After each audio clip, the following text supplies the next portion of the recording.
В Ростове-на-Дону на одной сцене выступили уже состоявшиеся артисты и только начинающие звезды из специализированных школ-интернатов для детей с ограниченными возможностями здоровья. Театральный фестиваль для особенно одаренных ребят «Ветер перемен» собрал творческие коллективы со всего региона. На закрытии побывали наши коллеги. Поднимаем ручки вверх, поднимаем и ловим.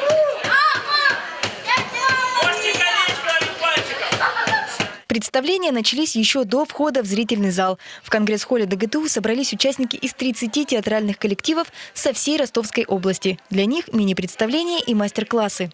Мне здесь нравится рассматривать разные куклы. Они сделаны из ткани. Это очень большое дело, когда именно дети общаются все вместе. То есть не чувствуют себя какими-то особенными, а все вместе. То есть они не особенные, они обычные дети. Фестиваль проходит во второй раз. В этом году в канун обретения мощей святителя Дмитрия Ростовского.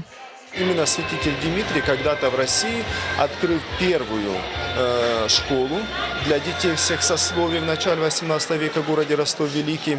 Обучал детей, вовлекая их в школьные концерты, постановки школьных пьес. То есть они открывали свои таланты, раскрепощались и приобретали таким образом знания.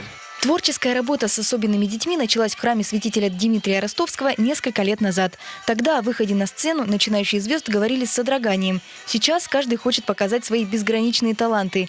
Лена – воспитанница Азовского интерната. 10 лет назад девочка пережила сложную операцию на ноге и не знала, сможет ли ходить. Сейчас ее улыбка – украшение любого номера.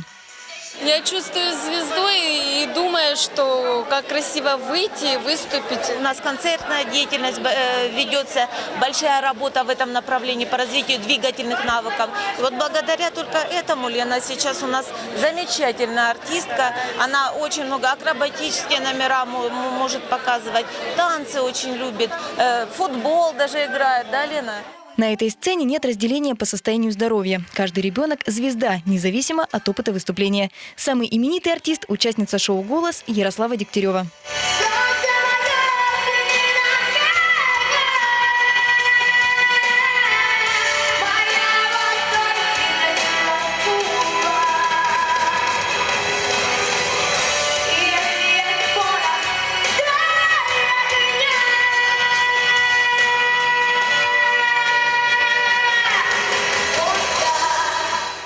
Как отмечают члены жюри, мастерство юных артистов растет от фестиваля к фестивалю. Участники уже готовятся к следующему выходу. Ведь для них сцена – это преодоление трудностей, которые здоровому человеку не знакомы.